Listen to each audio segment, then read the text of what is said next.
Namaskar. Hello and welcome to P Guru's channel. I'm your host Sri Iyer. Three good generals are back with us today. Let's welcome the three good generals. Namaskar, sir. How are you? Namaskar, Namaskar. thank you very much. We are fine. Thank you. Pleasure to be on your platform. Thank you so much, sir. And General Ravi Shankar also is here. General, welcome to P Guru's channel. We are going to cut to the chase right away. We're going to start today opening the innings with General Rajiv Narayanan. General Rajiv, your take on what is happening. See, the squeeze is really on. Venezuela cut, next perhaps Iran, and then what is next? We are going to take a look at that. Over to you, sir. Yeah, as far as Venezuela is concerned, I'm going to give you a perspective from a very different prism. Absolutely, sir. When we talk of Maduro, why Maduro now and why wasn't Chavez removed earlier? After all, he's the one who nationalized the oil industry, forced people to get 51% of his PVDSA, the national oil corporation, have stakes, and that's how everybody moved out by 2007-8. Oil he had taken control of. There was just one small coup attempt against him, 2002. That's about all. What was Maduro doing which was very different, that entailed him to get out, to be pulled out now? Trump didn't do it in his first term also. Maduro was already there. So it comes, like I say, with a layered objective, and it's all got to do with control of the drug trade. Oil, yes, but well, China, the dependency on Venezuelan oil is about 4.5% only. Iran is the major threat to China, two ways: oil, and people in China can take courage from what the people in Iran are doing and what is going on already in Iran. The CPC is worried that it could happen. So what is this drug trade all about?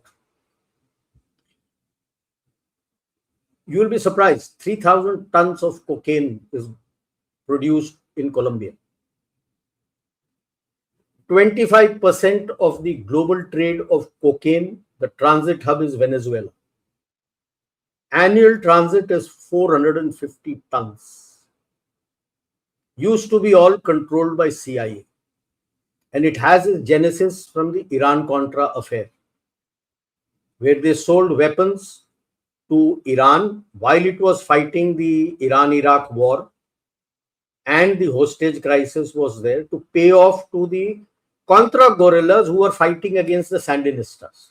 In the good old days, most of the Latin American countries, you had these proxy wars of various groups being supported either by the USA or Soviet Union. So they waited, and they got ticked off in the Congress, because when Congress gives you money, you are accountable to the Congress how you're going to use it. And in 82, it had been, by a specific act of Congress, they were told that you cannot fund the Contras. Soviet Union falls, and from 90 to 93 onwards starts all the control of drugs in Latin America by CIA with DEA. Most of Colombian drugs are controlled by CIA, DEA. The president can be a blabbermouth, do what he is, as long as he doesn't interfere in the drug trade.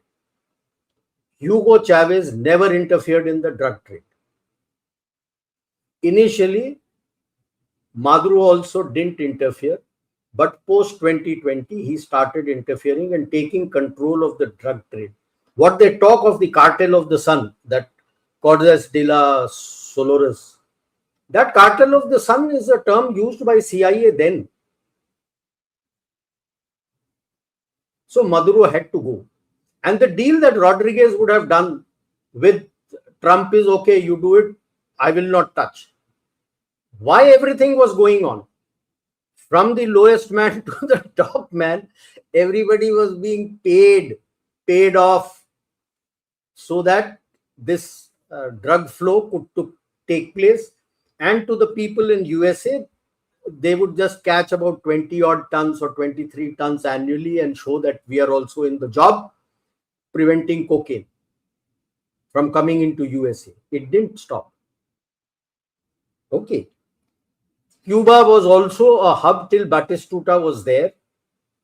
But then subsequently Fidel Castro came and he never permitted these drugs and all to come in, and that's why he was a bad man.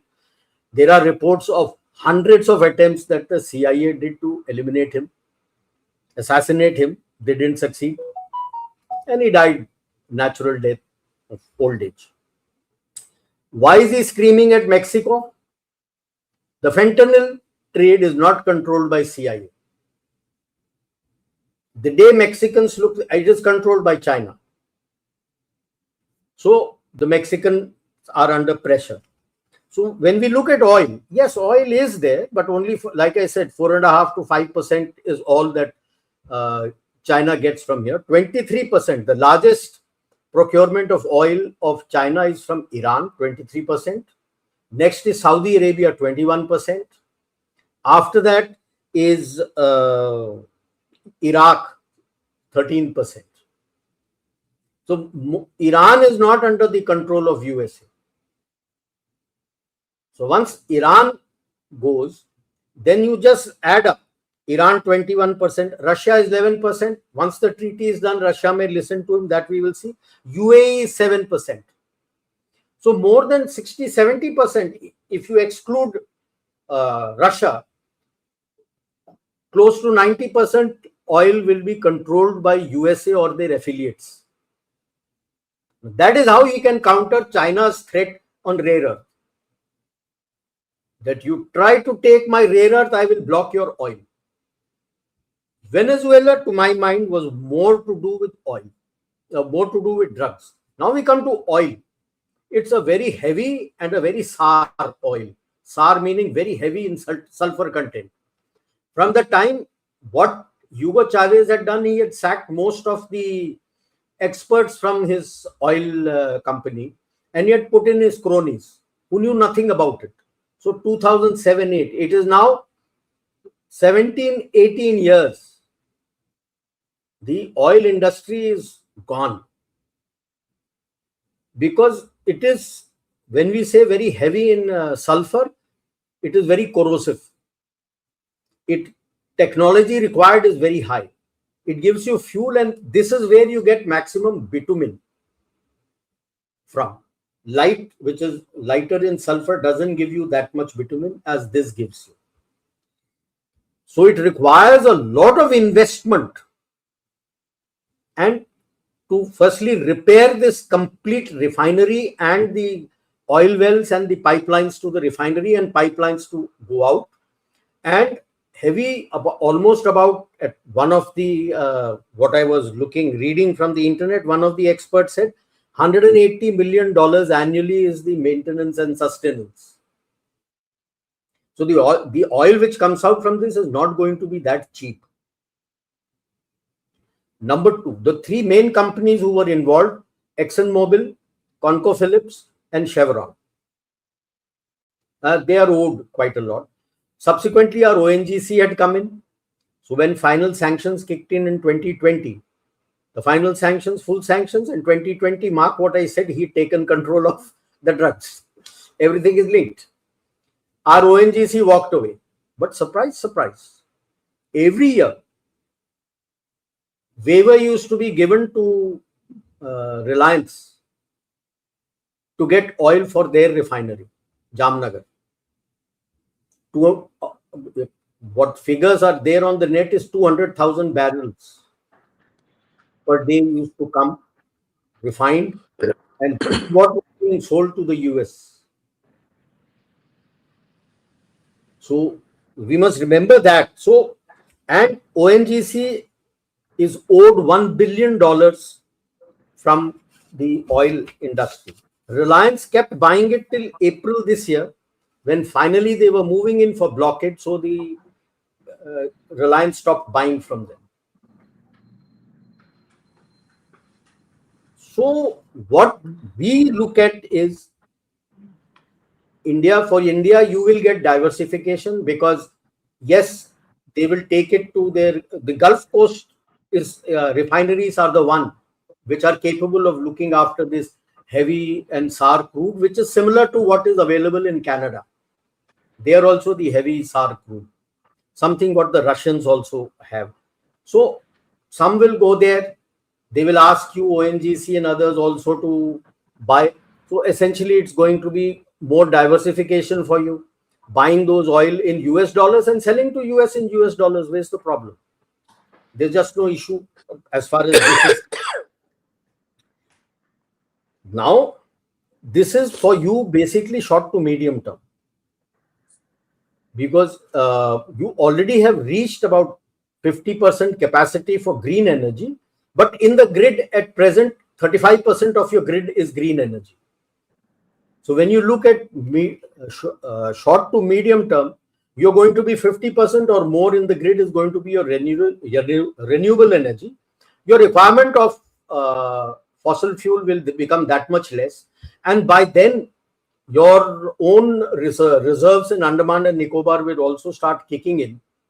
So you may not be that much dependent on external oil and gas if your reserves come out as it is being predicted. Two more points. There's a lot of chatter on the net of Trump coming out of ISA, India. Oh, no. Trump, right from day one, even in his initial term, was least interested in climate change. So he's walked out of most of the UN-backed climate change treaties like Framework Convention on Climate Change, Intergovernmental Panel on Climate Change, Renewable Energy. He's also against Women's Lib and other things, so against Women's Lib, the Population Fund, Solar Alliance, and UNESCO. Solar Alliance is one of the many. There are total 66 UN governmental and non-governmental treaties that he has walked out of. The charter doesn't cover that. It's not that just because India is heading, he's walked out of it. He is anti-climate change. Because what was his call for his fossil fuel? Dig. That's what he's going to do. Right? Then the other chatter on 500% tariffs. Now, if you read it carefully, completely, yes, the bill is for Lindsey Graham, what she has made and other things. But the catch line is, if you don't accept the peace treaty details that US is laying out for Ukraine, and yet buy Russian oil, the 500% tariff will kick in. Well, India has always said you are for that peace treaty, whether US is saying or others are saying. It's more, I think, a pressure coming on the EU, because EU is not in agreement with what the US and Russia is saying. And this pressure tactics is to force their hand on Greenland. That is my understanding. So I will kill it here and leave it to the rest, and we'll take it further from here. You're muted, sir. General Dushyant, you are up next, sir. Yeah, thank you, Ayurji, for again calling me on Thursday. As usual, today I'm dressed a little differently. All of you are enjoying a very warm climate. I'm in a 8 degrees centigrade climate, so I envy all of you. That said, energy is the thing which we need to make myself as comfortable as you people are. I would like to just show. I was just tweeting the X, and I found this beautiful little cartoon which is there on the Twitter. If you take a look at it, in the skeleton are the done and dusted Iraq, Palestine, Afghanistan. Nigeria is about to be dusted, or it has been dusted. And the next in line are Iran, Greenland, Venezuela, Ukraine. So what you are saying is possibly somebody has made that draft of what next after Venezuela. So the net is abuzz. What next? So we are, I think, hitting the right chord by doing this particular program. And what I would like to do is, while I'm in agreement with whatever General Rajiv Narayanan has said, as far as drug cartels are concerned, the Colombia, Mexico, this triangle, we can call it as the Bermuda Triangle of drugs. has been there right from the beginning. It's never been, it's never gone. In fact, if you all remember, way back in I think somewhere around 2003 or so, when the Soviet Union had almost it had broken off, there were all these old ships which had nuclear, which were nuclear run. One of the ships was actually being smuggled by one of the cartels here, right? So that was the kind of relationship with this cartel, this power this particular cartel has. Of course, that ship got intercepted in Europe itself, along the European coast itself, and thereafter it was destroyed and captured and destroyed and disposed of. So having said that, I've got a brief 2-3 slides with me. So may I request Sachin, if you can add this slide for me to carry on. First of all, I am taking a slightly different approach to it. It's a theory. I may be wrong. I may be wrong in my theory. First of all, I fully agree. It is drill, baby, drill, right? So if it is drill, baby, drill, which you remember was the election speech of Trump, he's actually following that particular line. I don't think he wants to go anywhere near climate change, etc. He doesn't believe that it is really a threat. In fact, he's openly said this on a number of occasions. But what I'm trying to get at is, to me, it looks like that there is some amount of G2 happening here. There is certain amount of tactical adjustments, give and take, where China and China and US are somewhere colluding with each other, and there are a number of reasons for it, which I have. So fortunate that the day Venezuelan president is to be lifted, the Chinese delegation is there. There are informations flowing to the US, people come, take it, and there are so many other examples which I can quote. But what I will do is, I'll briefly state that Iran is going to be the next. Of course, all of you have echoed that particular line, and Iran is becoming rightfully ripe to get intervened and then taken control of. I think the Shah regime is going to come back. By Shah is just a symbolic thing. Somebody will come up. As of now, we don't know who's going to emerge as the leader of this particular protest revolution which is taking place. Iran has got a habit of being taken over by revolutions. 1979 revolution got in Khomeini. I think now Khomeini will have to leave to Russia, and the people there will throw up somebody. US might intervene and possibly have someone coming up as Iranian leader. If that happens, then the world will be, I think, even more different from what we are looking at. But what is important is, what is China, US, Russia, and India aiming for or doing? What is going to happen to them, or what is being done to India is the more relevant question I have. So therefore, if you look at the energy seas, I feel here the G2 transactional truce. The energy weapons US focus has shifted from rare earth, where China dominated. China dominates, to oil, where the US dominates. The US is the number one. So what I'm trying to get at is, instead of focusing on dependencies, US was dependent on rare earth. Now it has started focusing on its strength. As far as oil is concerned, by far today the oil control of US is the largest, and it is possibly number one, even more than the Arab states. They are all divided amongst each other, Iran, and you have the West Asian countries, etc. So the US is trying to leverage its oil dominance, and accordingly it is trying to choke each and every source which can give oil to the world under its control. It's not that China, it has refused the oil to China from Venezuela. What it has done is that you are free to take oil from Venezuela, but you'll have to pay the international market rate. Earlier, what China was doing was that it was taking oil from Venezuela against the debt owned by Venezuela. So China was actually getting a cheap oil. That is the only change. As far as oil flow is concerned, Venezuela, 80% oil was going to China. That will continue to go. Overall, in the Chinese oil distribution scheme, Venezuela is not much, but still, whatever is there, I think they will take it. So that is as far as the oil is concerned, which is oil and rare earth uh, conniving is concerned, where I feel there is a G2 working. The Busan bargain theory. While publicly rivals, the US and China are engaging in G2 bilateralism. And here, India was actually taken out of the window. In fact, India was excluded from this kind of a agreement which was going on between China and US, and essentially it was related to the fact that you give me rare earth, I will allow your oil to go. Coming to Iran also, I think if the Iranian regime changes, a similar arrangement will be there for China. So China will really not have to worry about oil.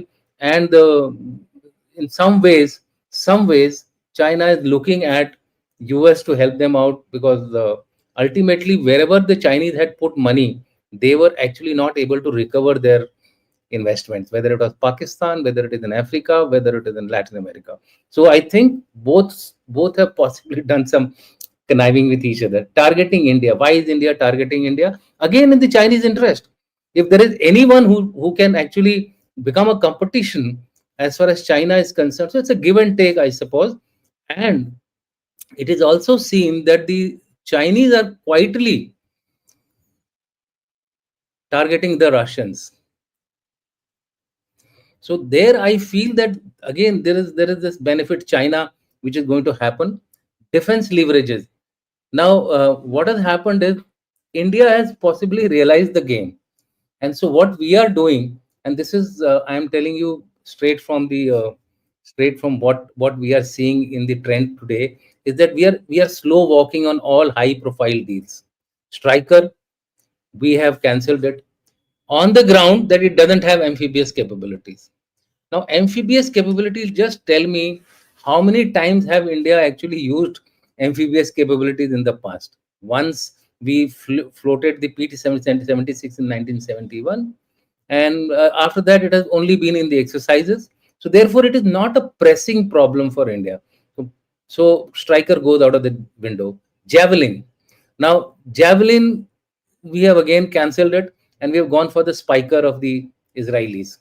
Again, it is a hit at US, and this is what is making US president call funny things as far as India is concerned, in terms of I want to talk, I want to meet you, sir, etc., all those funny faces which he made. I think he's getting, in Hindi we call it as bilbila raha hai. The only country which is quietly opposing US without getting rattled, I think it's India. And Trump knows about it, despite all these lobbying, shopping things which is going on against India. They're trying to throw out different narratives so the opposition parties can actually do something. Lobbying has never been a one-off phenomena. We have been lobbying right from the time we have been independent. Of course, our lobbying expenditure is 1/3 of the Pakistani lobbying expenditure. So opposition really can't do much about it, despite the fact that some people, Kharge and others, are making some statements. So overall, you will find that we are actually trying to fight back without being rhetoric in our approach. What else we are doing? I think we are pivoting to Europe. 27th of January, they are meeting in Delhi, and hopefully, my view is that an FTA would be signed. This is to offset the bilateral trade deficit which is there between US and India. If you look at the BRICS presidency, here also we are trying to promote BRICS Pay, which is within the BRICS partners. We will not touch your dollar, but within the BRICS partner, they will transact with their local currencies. So UPI and I think Spiker is the Russian, and CISP is the Chinese platform which can be used for this. There is also a concerted pivot toward ASEAN. Prime Minister Modi has declared 2026 as the year of maritime cooperation with ASEAN. A number of agreements have been, initiatives have been launched. ITIGA is one of the arrangements where there is a concerted effort to convert ASEAN into a manufacturing hub as an alternate to China, and India, of course, offers the services and the technical skills. So that is another area where we are trying to diversify both from China as well as the US. And finally, resilience budget. I'm getting some feeling that this year the budget is going to be my I hope I'm correct, possibly a 2.5 to 3% of our GDP. Now that is going to send another message to the people concerned that look, we are not here accepting things as they are coming to us. We will make our own way. We will chart our own approach. So this is overall, in my view, the Indian approach to what the Americans are trying to do to target India. And as far as China is concerned, I think China is also trying to leverage US to get its oil, and in bargain they are giving the rare earths to them. So there is kind of a you scratch my back, I scratch my back, you scratch my back, I scratch your back kind of an arrangement between US and China quietly without being known. India and Russia have to fight their own battles, and India definitely is on the right track by pivoting to the right people, whether it is ASEAN, European Union, and other free trade agreements which we are signing on a rapid scale. I think we have also jettisoned this idea of WTO, etc. And you are right. As far as Trump is concerned, is totally anti-climate, anti-environment person, and therefore whatever he's doing as per plan, which was stated by him even during elections. So I'll stop here and give the floor to General Shankar for hitting the shot out of the boundary. Thank you so much, sir. General Shankar. Yeah, thanks a lot. I'm going to look at it from a slightly traditional point of view, and we'll see how it goes. Yeah, please put the slides on. Uh, Oh, wait, we- 1 minute. you have to load it, sir. Oh, okay. It's gone off. Yeah, it's coming. It's coming up. It's coming up. Yeah, Yeah. sir. Look, these are the sources of Chinese discounted oil.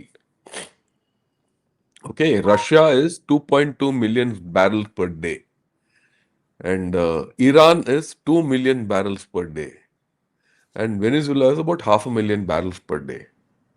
Discounted. This is 25% to 30% cheaper than the normal price. Now, this is what is being threatened against China, that they'll lose. Venezuela, they have lost. Iran is on the verge of going, because we can discuss Iran separately on another day. Because, like what General Narayanan said, the problem in Iran is spreading with no solution. And the solution is not external, it is internal. And they don't have one. So there it's a matter of time that oil, if it goes, it depends on who comes, whatever happens, that is a iffy thing. And today with the, capture of that Russian ship Kahani that I'll touch on, I think the global oil market will be controlled by USA, and they have good reasons to do it, because control oil is controlling the petrodollar or maintaining the sanctity of the petrodollar. If that is not done, there's a problem. And second, Venezuela. Venezuela is not a simple thing which, it's not about cocaine only. It's not about oil only. It is about many more things. Venezuela is multi-layered. Venezuela is something which China was trying to get a base out there. And the base is for many other reasons. I'll just get it. I'll just show it. Now that's out. Okay. Now, of course, oil for thing, what Rajiv said, this is what it is. Cheap oil from Venezuela was not being actually paid by China. China had given loan to Venezuela. Venezuela defaulted on that loan. This was during Chavez period itself. So after that, that loan has, accumulated interest. So Venezuela at this point of time is only paying for that accumulated interest with their oil. So which means complete oil of, uh, Venezuela is subordinated to China. And this is the heaviest in the whole world, or, the maximum proven reserves. So that brings, China off a hook. Okay. Now look at this. This is the Orinoco belt. This is where, the Venezuelan oil is mined. And this Orinoco belt is not simple. It's all along the Orinoco River. The Orinoco River comes like this. Okay. And south goes Amazon, north goes Orinoco. And it comes here. And this is where it is. They only actually explored here. They not touched here. This they can't. It's very difficult to touch because the climatic conditions are bad. But who knows? In the next generation, they might have to go there because other places the capacities would start going down. But something more interesting. This happened a few years back. 2 years back, 23. Venezuela threatened to invade Guyana. Okay, the story actually has this back. Now, uh, when Guyana started mining oil and gas in offshore systems, what they call the Orinduque Kanje blocks, which is offshore. Now, if you look at this, this is the place where they're looking at, right? Now, what is the game plan here? There is this place is this is Venezuela, this is Guyana, this is Esquiabo. Now, Esquiabo is under dispute.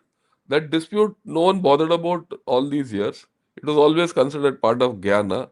Suddenly, few years back, Venezuela says, I want Esquiabo and I want to invade Guyana. In which case, and this is the Orinoco Basin, incidentally. And the basin is the Orinoco Basin, the upper reaches in land, Venezuela is extracting oil. In the offshore of that same basin, it's like the Krishna Godavari Basin or whatever you call it. Uh, you know, Guyana is doing it. And if tomorrow Venezuela takes over this area, this red area which I've shown as Esquiabo, and as per maritime rights, all that will come into Venezuela. Who was helping them? China. Please understand, it is more, there are layers to this whole problem. Okay. And so Venezuela also was, look at Venezuela. Venezuela, base in Venezuela enables you to control Panama. And in Panama, either side of the canal, the two ports, the transshipment ports, were taken over by Li Ka-shing, uh, right, which is a Hong Kong-based company. And it was only after Trump came, one of the first things he did was he went and told Panama, please start process for nationalizing this. So there is that's come to a standstill, but USA has had its way there.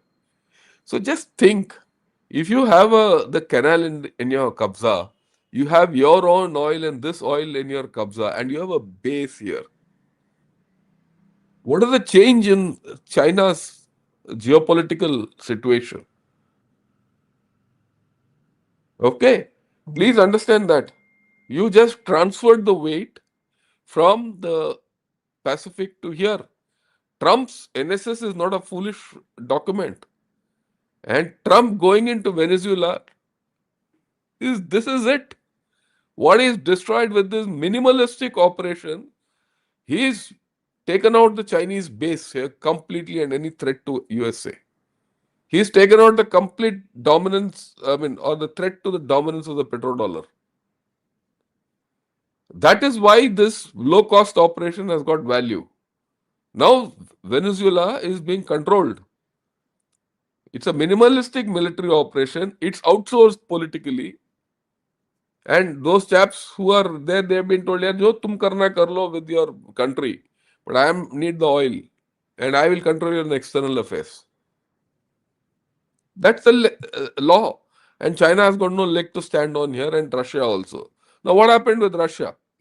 We heard that कभी कभी होता ना एक तीर और दो पक्षी type, two birds with one stone. That happened because that tanker which left and it got caught today morning in North Atlantic or yesterday night at North Atlantic was boarded. Everyone said it's got a Russian flag, but you go into it, it started as a Guyanese ship, and that comes out. No one else has to say. This is not story. Comes out in RT. RT has put out this tweet. Washington said that tanker seize was violation of US sanctions, was all that, and is going to prosecute this thing. This is the important thing. Marinera received legal permission to sail under the Russian flag on 24th December. Only in 24th December it was given by Sochi. This is a mercenary ship. Okay, if this is a mercenary ship he's caught 5 more. Now that he's caught this ship there, UK has jumped into it. After UK helped them catch this ship. Look at this. The vehicle changed course and headed into Atlantic Ocean. En route, the captain, accompanied by US Coast Guard ship, changed the ship's name to Marinera. So they use the international laws to do what they want to do. The Americans have not agreed to it because they're not signatories to the UNCLOS. They've used it comfortably. But the Britishers helped them board this ship completely. So now dark fleet thing will start there also in those oceans. What is happening now? All these three, Russia, Russia, Iran, and Vietnam, the dark oil is being targeted. The moment you do that, you gain control. Okay, fine, rare earths and all that China has brought to heel. But suddenly you see China's influence in that hemisphere is gone. And Russia is now put on the back foot. And interestingly, Russia has not given one statement beyond this on this entire event. And that fellow is doing whatever he wants, the US guy. Look at this. I showed this map, made this map last year in January when Mr. Trump took over. Only thing is they've changed the colors. These were his focus points then. Today they remain the focus points. Only ones which are made in orange are the current focus points. One would do well to look at it very deeply. Panama is under US control today. Venezuela is under US control today. Yemen, something interesting happened. North, that is South Yemen, that is north of Bab al Mandeb, UAE has taken over, backed by Israel.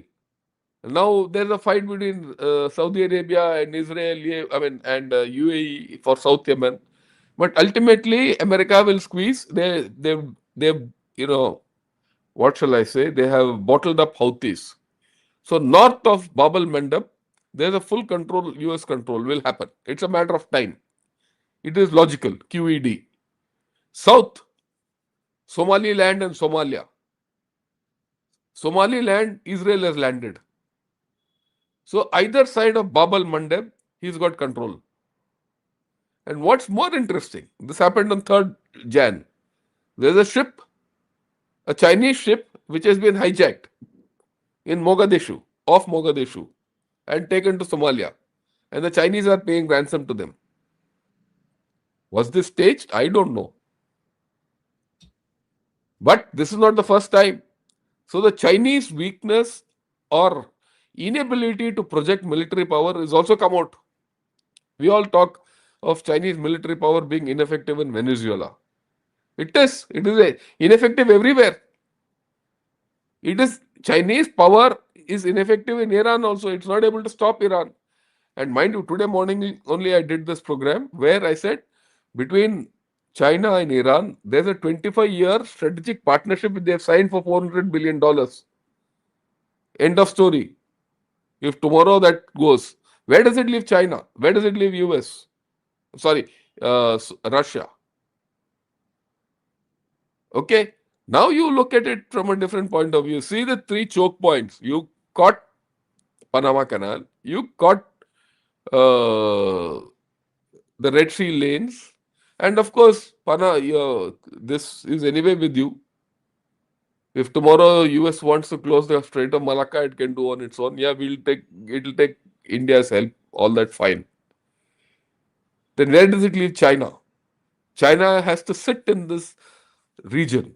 People say, can China do Venezuela on Taiwan? Of course, today in Asia, Nikkei Asia, that article has come out. Can it do? But I'll examine it tomorrow. But you can't do it for many other reasons. But the problem is for China, Japan has come up militaristic.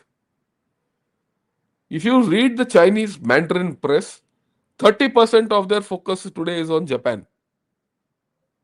So where do you leave the whole story? In this new year, what has happened is a decisive shift in global affairs. All these narratives that China's military is super, they have a great navy, they have their economy is the best. Their thing is, what shall I say? Their production trade surplus is $1 trillion and all. Zero. We can take the slides off. Right? You look at the hard facts on ground. Hard facts on ground. Washington Post comes out with a beautiful thing. I couldn't get hold of it again. I didn't have the time.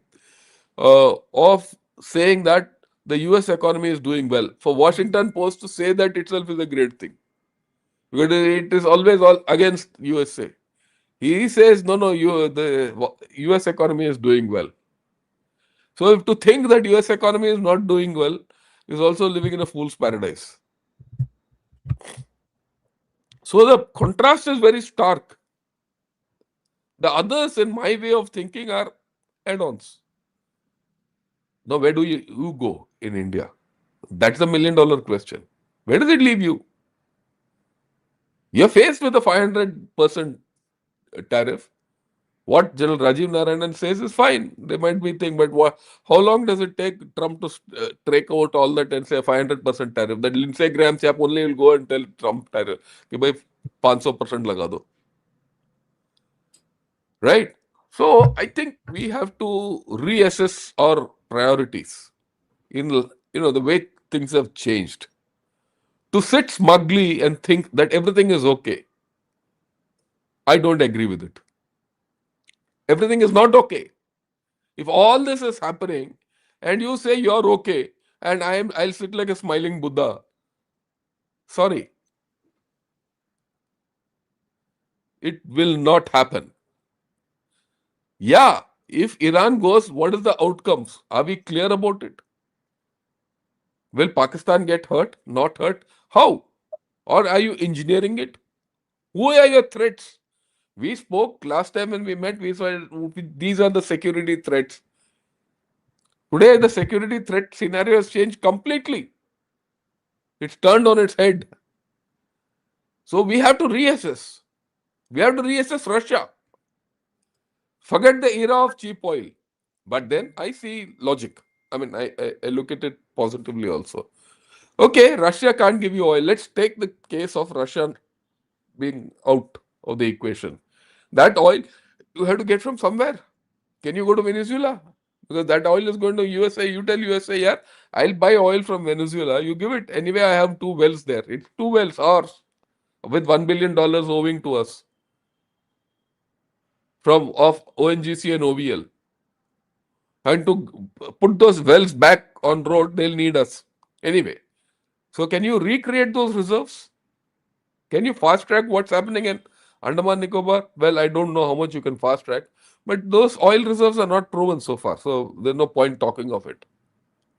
Can you do other things to hasten your energy mix? Can you do something on the thorium cycle after you entered the third stage? There are issues, but can you leverage those issues differently? Can you start talking to Russia? Russia is not a hallowed thing that you can't say, I'll not take oil from you. The same Russia during Op Sindoor didn't raise a little finger to help you. We shouldn't forget that. When we were doing what we wanted to do, Russia kept quiet. And Russia has kept quiet many times before. Today you are friends with Taliban. At a point of time when, Afghan crisis was in big this thing, Russia deliberately kept you out. And we should also understand why I'm saying this is Russia is a good friend, but it's not your bosom friend that you can't let go. The same Russia has opened a RTTV in Pakistan. When? 2 weeks back. I hope you people know that. Open. Their tweets coming out. ये आके Putin ये सब बोलता है. But same, we say that USA has delayed giving us weapons. So has Russia. Why are we justifying why Russia has delayed giving me weapons? And I don't accept delay from USA. These are questions which we need to ask ourselves. What is our national interest? How are we going to get it? How are we going to be proactive against this stupid Bangladesh? How are we going to get some equity out of Nepal, which is going into elections? These are, look, I've given the larger, mandala. That's what yesterday Dushyant and I discussed, the mandala theory. India needs a mandala theory. How does all this fit into my mandala? Have we done that? Maybe we can do it next week. Yeah, back to you, Sri Ayarji. Thank you so much, sir. India tends to react rather than proact. And I think I'd like to have the second session for all three of you generals on what are India's options or how should India go about doing it. General Rajiv. Oh, sorry. Yeah, no, India, I would say the worry for Trump is the deal that you're going to do with EU. And what sources tell me is the deal, it's over 800 billion worth, is going to be in euros, not in dollars. So that is also angering USA. That's okay. I agree that with General Shankar, at some point in time, he'll put 500% tariff. Should I worry? How much is my export dependency on US? The moment the trade deal with EU is through, do I need US? He knows that while his concerns are there when he says that Russia has also delayed, Russia was at war. US was not at war. 3 helicopters he didn't give you. Today he has taken out a tweet booting their own defense complex, saying that you're eating away profits, shares, and you're giving huge salaries to your leaders. He's capped it at 5 million. Instead, you'll put back all these things. You will not depend on loans from financial institutions. All the stock options and shares that you keep giving as bonus, put it into your plant. I want new equipment faster and put in sustenance, because he's very angry that their own sustenance is coming under question for their own force. So, Striker, obviously, it's not amphibious. It failed in the high altitude, where you carried your own wheeled APCs which functioned. So they've taken it back and said it is grossly underpowered, and they want to improve that. That is one. Number two, as far as Javelin is concerned, you have procured 12 platforms and 16 platforms and about 2,000 missiles. It is much dated than the current Nag, which has been successfully tried. You have always been wanting his Hellfire, which is not giving you. He wants you to take Javelin. You have been looking at Hellfire. So you just to help him, you have bought a few things which is equivalent to barely a battalion worth what you have bought, and you left it at that for him just to be happy. So you're relooking your C-130J, and you said that it will be part of the MTA, medium transport lift aircraft, and you're not going for the C-130J, despite C-130 coming in to establish, Lockheed coming in to establish the MRO in Bangalore, because you said you can't be trusted. Your GE is there, you're not sending it. Even if he opens his MRO, the dependency, he's not going in for localization of parts. Initially, you'll still be dependent on USA. So it's a big question mark. And I think those have been in the background of Trump's mind. When I look at NSS, if you look at read through page 25 and 27, where he is very clearly given for West Asia, for Indo-Pacific, and for the Western Hemisphere, he needs India's help. He is very clear that in Western Hemisphere, he doesn't want Europe or anyone else. But he says he would like to work with India in the Western Hemisphere.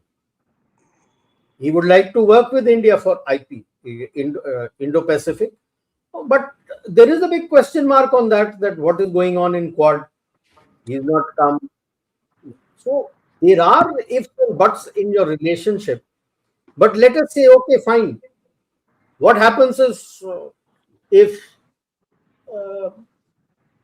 you with Europe come up with a new plan for Ukraine, which is acceptable by Zelensky and Russia, and you manage that,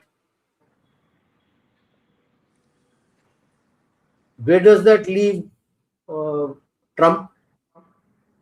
Is he going to put sanctions to everybody else in the world who has stood by for that peace process? Because USA is not involved.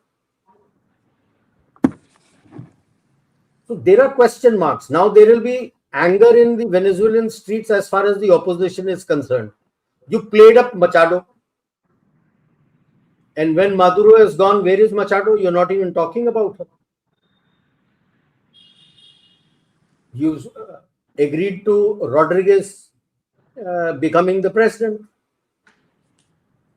And some say it is his goons in hoods who are standing on the streets trying to push back the opposition candidates who are angry.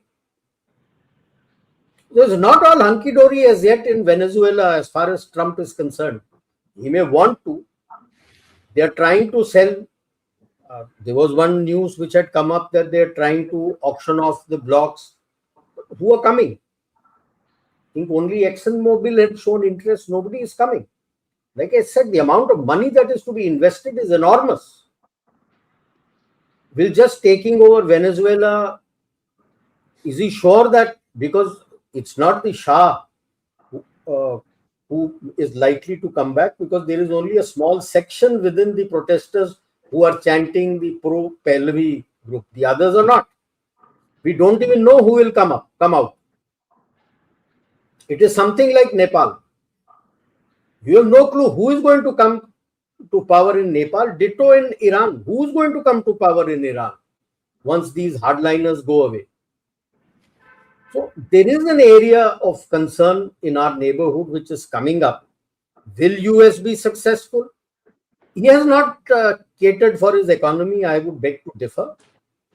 They are 38 trillion in deficit, 5 more trillion as per Moody's analytics, if we go by, which had come out in October last year, that every 71 days is adding 1 trillion. Add to that the maturing treasury bonds. So it is going to inflate his deficit debt to beyond close to 40 trillion or beyond. That is what is his biggest problem. From where did he get it? And the world is not buying his treasury bonds.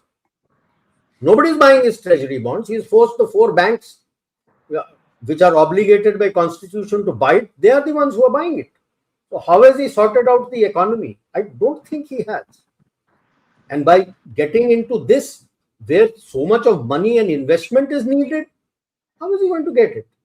I can put any paper, like we have been telling earlier also, WAPO or even New York Times, you pay them and he can print anything. They can print anything. So he says the economy is doing good, oh, damn good.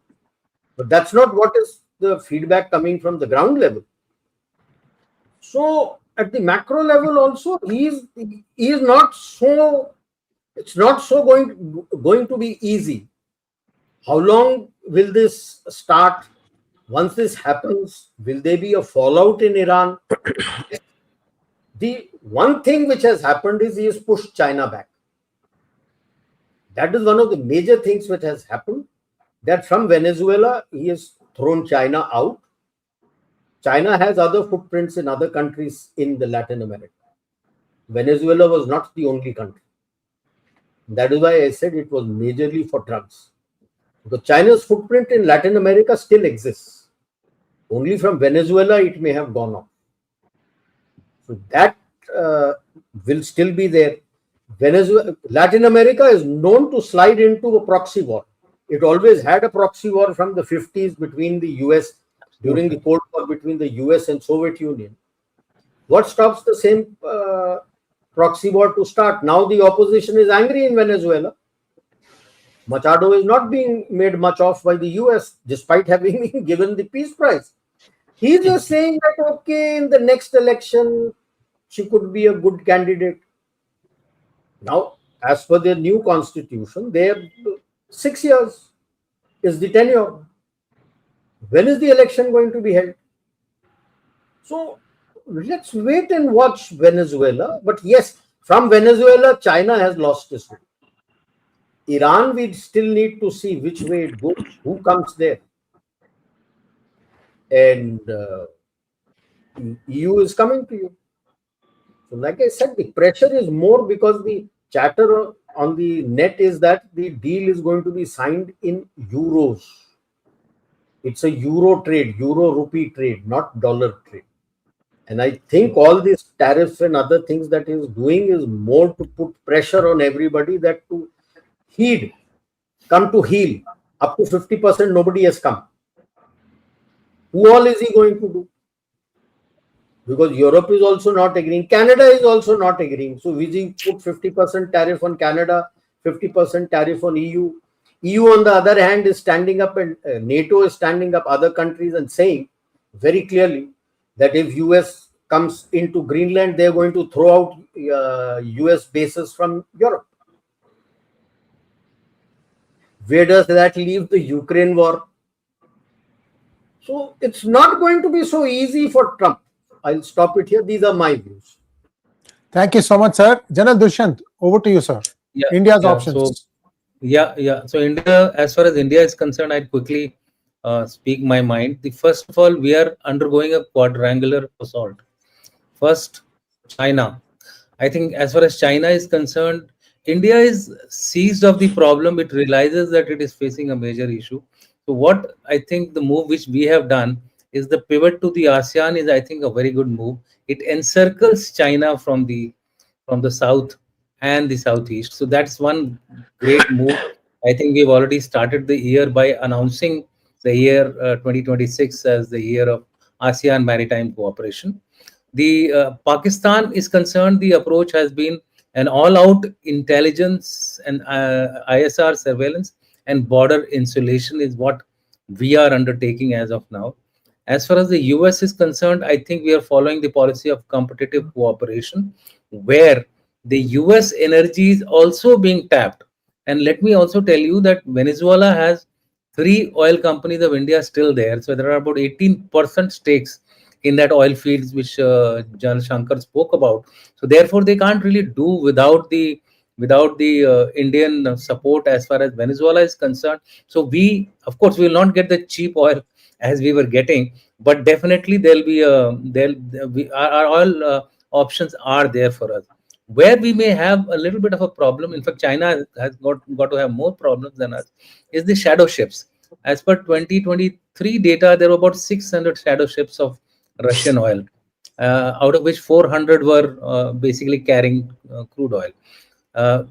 By merely catching 5 of them, I don't think they're going to achieve a major breakthrough as far as Russian oil control is concerned. So we will continue to have Russian oil coming through hook or crook, whatever way we can.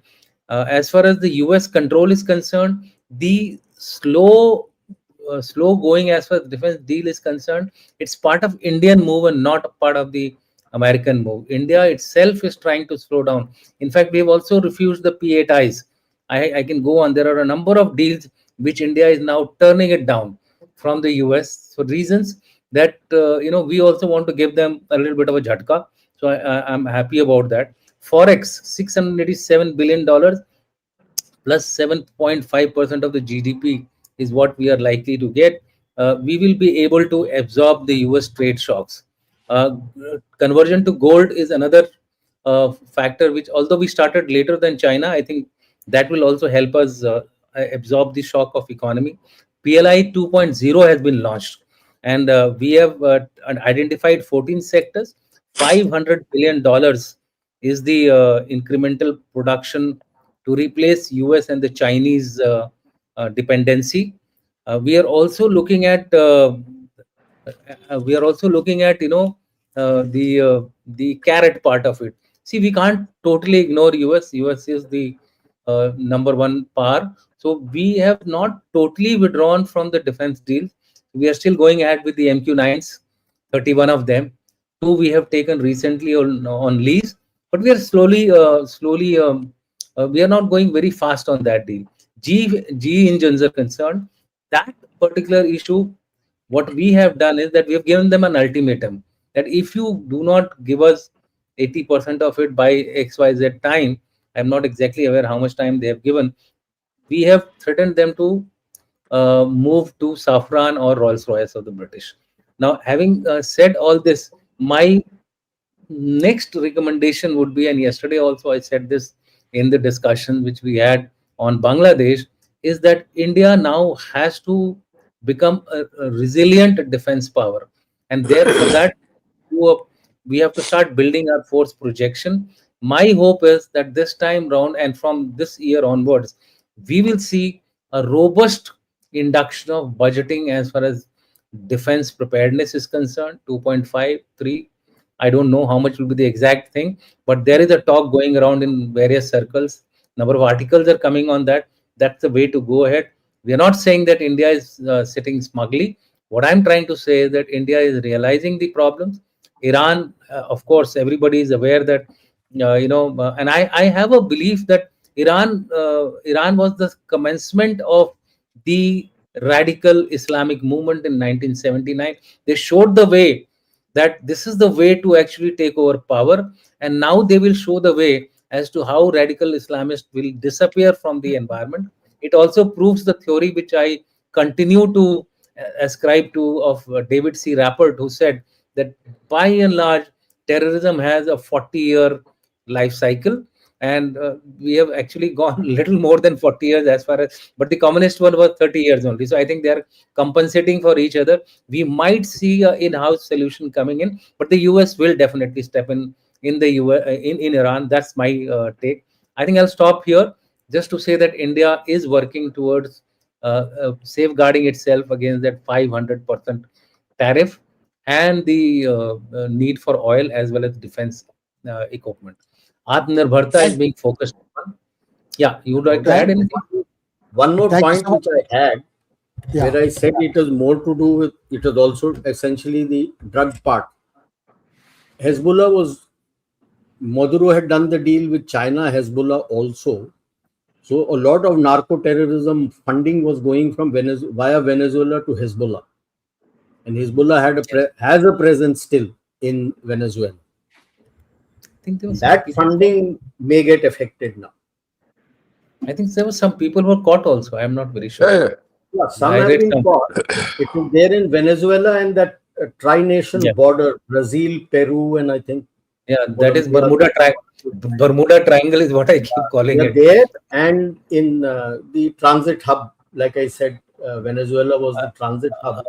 So a lot of funding was also getting diverted to Hezbollah by Maduro, and that was the reason why Maduro had to go.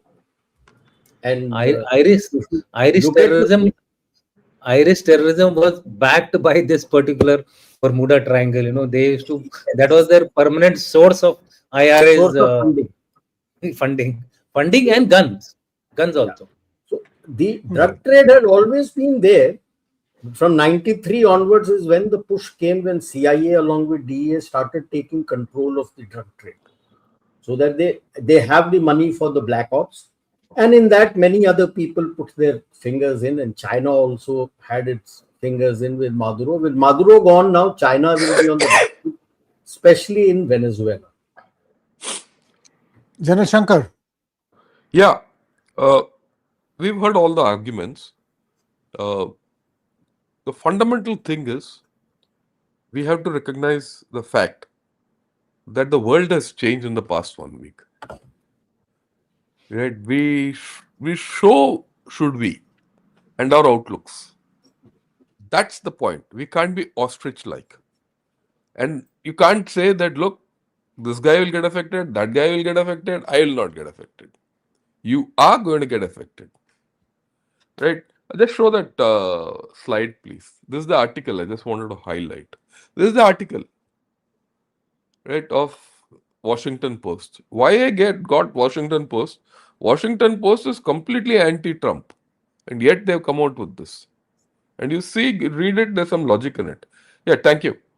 The point again, we need to keep our head clear and balanced to say, okay, USA has problems. A lot of people are talking of this $38 trillion deficit, 1 trillion adding every quarter type, all that. But there are reports like this also coming up. You can't pay off Washington Post to give such a report. And it is backed by the stocks. The stocks are at all-time high. Are people fools to buy all those stocks and crash their money? You're talking of big-time players. Be that as it may, how does it affect you? That is more important to me. How does it affect India? Whether USA tomorrow crashes or not, how does it affect India? China's gone to a corner, how does it affect India? That's the point. He's been cornered. If tomorrow your Russian oil is disrupted, how do you handle it? The fact is that shadow fleet will not stop. Nothing illegal stops in this world. But it might be tightened. And if it is tightened and you're still continuing, you will get back. You're going in the same dilemma. So what do you do with it? Are you want to continue with that cheap oil trick? It's a trick which lasted. All I'm saying is, you might like to continue. I have no problem with it. Take a educated guess, informed opinion, whether you want to continue with it or not. Look, either it's Russia, whether it's USA or China, no one is going to stand by you. You need to be Atmanirbhar. We have no choice. If the defense ministry is going to give 2% or 2.5%, I'll be very happy. If, in this budget and everything can do well, I'm okay with it. But there are other problems. We'll talk of it later. Whether you can handle it. Because, भूखे को इतना चावल दे दोगे तो पेट खराब हो जाएगा उसका. So that's the thing, that's the problem of giving an immediate hike of 2.5%. Or 2 to 2.5%. You're increasing your defense budget by 25%. It's not a joke. So there are issues. I'll cap it off by saying we have to take a relook at where we are, what we want to do, and how you're going to handle situations. We can't go by the same playbook as yesterday. That's all. Thank you. Thank you so much, sir. Let's take some questions now. First question. Thank you, Sajid Kumar, for your donation. Sri heard your program saying that not even 5% of textile business has left Bangladesh. Also heard Rajiv sir saying all have come to Tirupur. Kindly could you both trash out the truth for your subscribers? General Rajiv, I'll just tell. Yeah. It is the future contracts. Existing contracts are still with Bangladesh available. As per the international norms, you don't quit on the existing contracts. It's the future contracts that have been signed here. And 40 to 50%, I didn't say all have come to Tirupur. I said most have come to India, and 40% of that is in Tirupur, which is future contracts. So future contracts are all going from here. Old contracts are still existing in Bangladesh. Next question, please. What stops USA? Thank you again, Sajid. What stops USA from troubling our investments in Guyana if we don't toe their line? Already 1 billion in Venezuela is stuck in it. General Dushyant. We can do nothing about it. The only thing what we can do is we keep finding alternatives. Look, the investment is combined both in Brazil and Guyana, and roughly you can say, as per Hardeep Singh Puri, that we have increased our investment to about 1 billion, import export included, out of which oil is the major part of it. So My take is that we have to continue to remain invested in the US, and that is one of the reasons why we have increased our purchase of crude oil from the US. I think most of the people don't know that while we have reduced the Russian oil purchase, we've also increased the US oil purchase. There are a lot of things happening below the surface, which people who are having the head on their shoulders are doing it, and I think we should trust them that we Yeah, will be looking at these. I just want to Yeah, add, this yeah, question gets the thing. What happened in Venezuela? We should thank the USA because your stake in Venezuela is restarted. You had $1 billion worth of your two oil wells are yours. You can restart them. Then the yeah, security of what your investment in Guyana. After all, if you allowed this to happen, China was preparing this Maduro fellow to go into Guyana and take over all that. absolutely. And then what happens? Right? So that's why I said you have this is very, very layered. What is layered there, those layers have turned here. So you have to go into it to give credit to our people, they're doing a good job. And if you Thank you. remember, I think last year, Prime Minister went to Guyana also on a Yeah, visit. yeah. Yes, Yeah. yes. Thank you so much, Prabhakar Rao Vedula, for your becoming YouTube member. Next question for General Shankar. Do you think we have a long way to go to become a hard, tough state? Except for you three good generals, do you think our current politico-military establishment is in sync with ground sentiment? General Shankar. Look, this is a question. It's a good question, I must say that. We have a pretty fair distance to become a tough, hard state. Let's be very frank about it. Right? It's not that,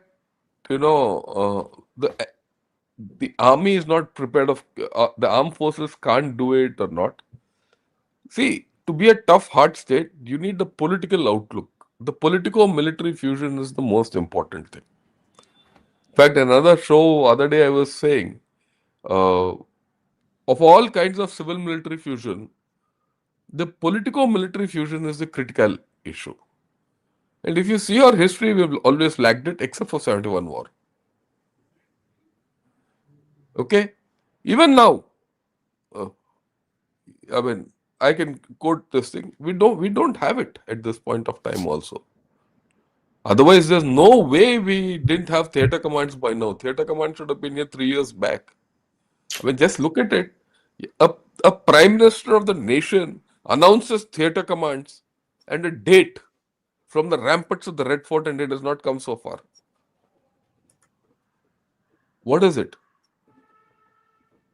So there is an issue which we have to very clearly look, and that lack of civil military or politico-military fusion makes us a soft touch because we're not able to actuate what we have. Thank you. Thank you, sir. Next question. I think we have already answered this question, so I'm going to skip this and go to the next one. General Rajiv, this is for you, sir.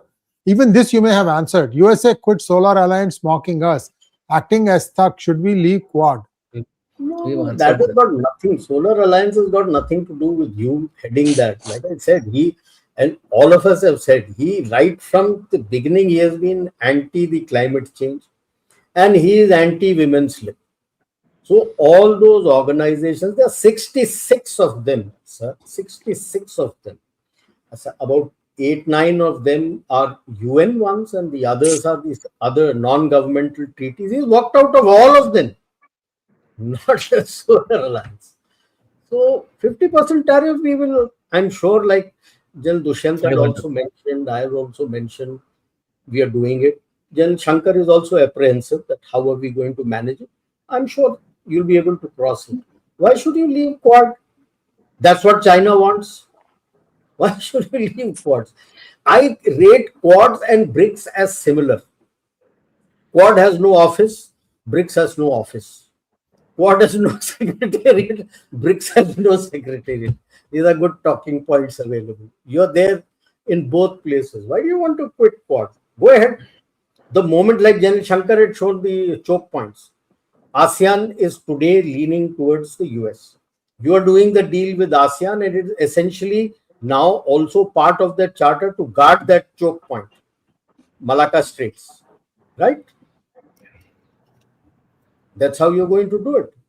Your main challenge, yeah, fine. Like he said, it's a competitive alliance with the US. Your main threat has always been China. Why are you making up that Trump is US is going to be your main threat? Yeah. You got to manage it competitively. Remember that. You got to manage them competitively and intelligently. The world is becoming competitive. We have to keep competing with each other. I think that's the only way. You should try telling that to some of the indie politicians. Anyway, different topic.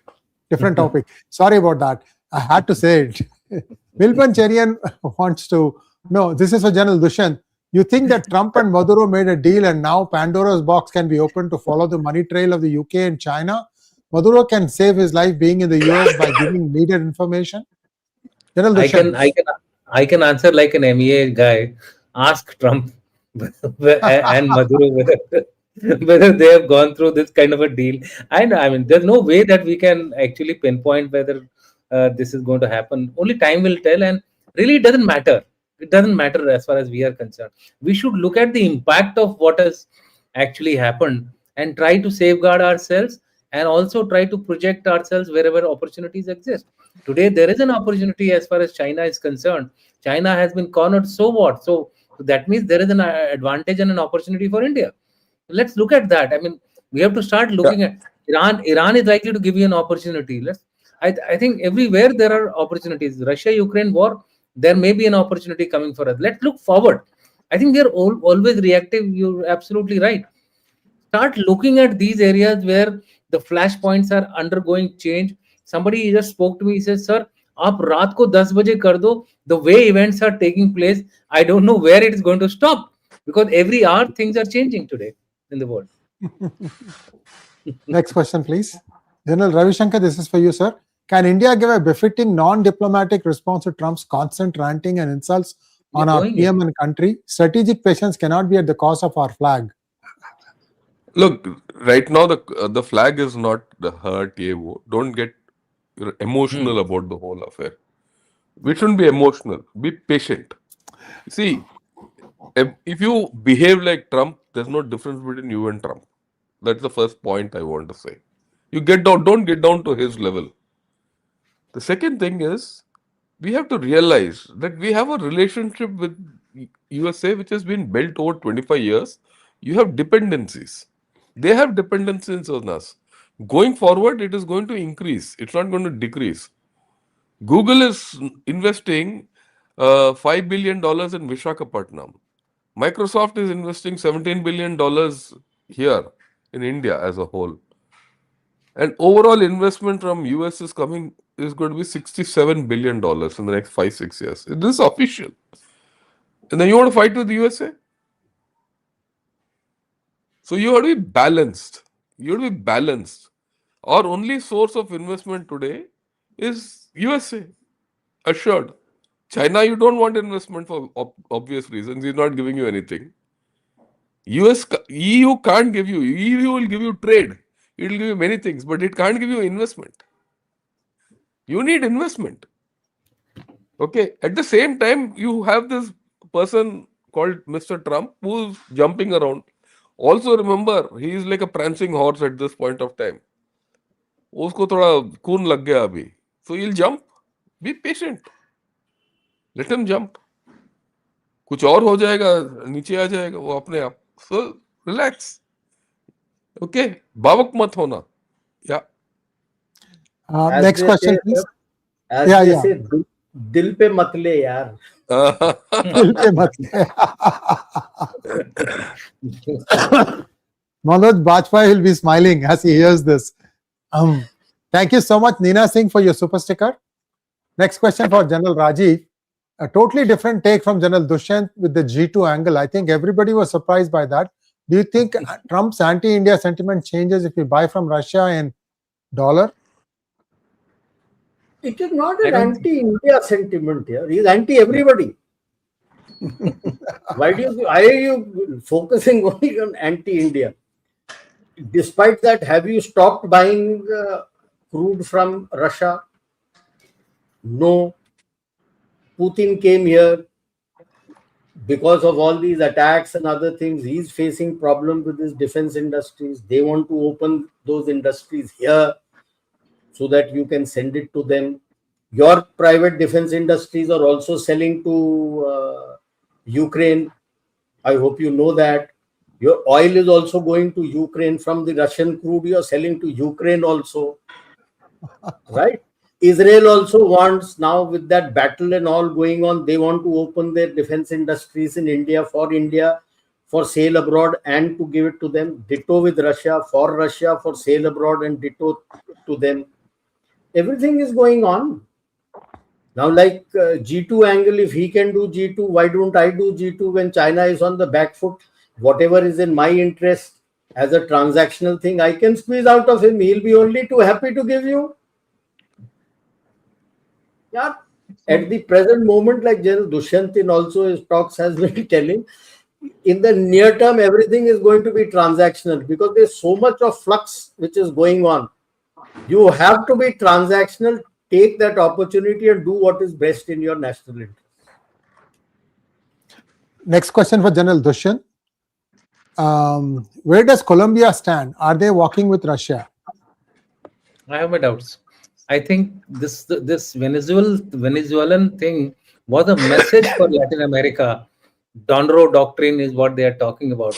The base thing which General Shankar said, it's not only meant for that particular portion, it is meant for all the so-called, I don't want to use this word because I will look little banana republics or these kind of countries. I think they've all got the message, Peru, Cheru, everyone. They will all fall in line to the US call, at least for 3 years, definitely. Till Trump is around. Yes. Thank you so much, KEVVAR, for gifting 5 Gunner Shot memberships. By the way, viewers, this is coming live from 3 different channels, as always. And thank you, Ashwin Mahajan, for becoming a YouTube member. Thank you, Thought Provocateur. Question for General Shankar. Trump may seize control of Venezuela, Greenland, Iran, etc., and lose control of the US, flee to Venezuela and start work from there and run the US. and he'll seek asylum from Xi Jinping. Yeah, yesterday we were having a talk on renaming Bay of Bengal. Somebody said name Bay of Arabian Sea as Shankar Sagar and the Bay of Bengal as Dushyant Sagar. So it is something like that. It is something like that. Yeah. Next one, please. Hemant Tokla wants to know, this is for General Rajiv. Iran under the Shah was aligned with US and Pakistan. If there is a change in the regime, can we be sure that the new Iran will not realign with US Pakistan? Renew तो आने दो, पता ही नहीं है कौन आने वाला है. हाथ तो जाए, let it come first. Pakistan is being used for overthrow of the regime, so they may become pro-Pakistan. It depends whether or not, but there is Taliban in between. Next question, please. This is for General Dushyant. How Pakistan is able to service their debt with zero productivity because they are good at providing security services that others want? General Dushyant. On the lighter side, go with a begging bowl, and on the serious side, go into Palestine and become the peacekeeping force there. So between these two, I think they will continue to rely on their IMF tranches, etc. 29th, 30th. I think this must be 31st. And the US till the sun shines. Saudi Arabia. These are the places from where they will generate their money. I don't think they have anything else but selling They false just dreams. cut a deal. General Dushyant, they just cut a deal to sell $4.5 billion worth of JF-17 from China. So it's like Yes, a pass-through with a little bit of Yes. malai that they'll take. Yes, But then sir. So the how much? interesting thing is the general who signed the deal is no more. He has been taken out. Yes. So No, LNA let is me in a put- bit of a... No, let me put that into perspective. Pakistan has signed a deal for JF-17 aircraft even to Azerbaijan Also, now they're in talk with this Yes, fellows, yes, Bangladesh also. Okay. And then they're giving it to Libya, right? And somewhere another country is angling for it. Their annual production capacity is only 25 aircraft. As per this, their, what shall I say? Total orders comes to about 100 plus. That means this is over the next 4 years. This is assuming the fact that they don't need it themselves. They also need that capacity. You take 50% capacity for oneself also. Okay, so this deal, 4.5 billion might be great, but it will be spread over the next 5 to 6 years. It will not be much. And just to again put it in perspective, what is $4 billion? $5 billion for a big country like Pakistan. One deal, whether you talk of the or Globemaster deal or the M777 deal, everything, just about $5 billion. Same. So one shouldn't get worried about these. No, यार देखो ये भिखारियों के बीच में सौदा है ये. So we'll leave it at that. Yeah. Last question for you, General Shankar. Again, did China and you? And Yes. I just wanted to add there, and in that, the engine is given by the Russians, and that's why the RT has been That's true. opened there. I did a monologue on this. Analyze the entire thing. Picked out the entire bones. Yes, you're right. Yeah, you're right. Yes. Last question for General Shankar, and everybody can feel free to weigh in. Did China and US get into an agreement where West will be US vassal and East will be Chinese vassal? General Shankar. No, I don't think so. You Hemisphere see the Trump doctrine. The answers to this is in the Trump doctrine, the NSS which has come out, and this Trump corollary to the Monroe doctrine, where he says, I will control Western Hemisphere is completely US. Okay? He has left USA to, not USA, EU to its, he says, wo jo tu karna kar le. Middle East, he says, again, I'm not bothered. But the second part is Indo-Pacific. Yeah. Okay, and today, Marco Rubio has come out with a statement. He was asked this question. What will happen in Taiwan? He says, we have commitments. I hope China understands that we will live up to our commitments and they don't make use of this opportunity to do something rash. And because we will intervene. He said this today. He's spoken of Philippines, he's spoken of Japan, he's spoken of Taiwan. So thank you so much, sir. I'm sorry, go ahead. Finish your thought. Anybody else would like to add to that? I think adequate. Thank you so much, gentlemen, and looking forward to seeing our next session next Monday, same time. And viewers, please like, share, and subscribe to our channel, and also to Ganeshot, as well as Strategic Directions from where it is coming live. Wherever you are watching, if you have not subscribed, do subscribe to those channels. And see you all, gentlemen, in 1 week's time. Namaskar. Namaskar. Namaskar.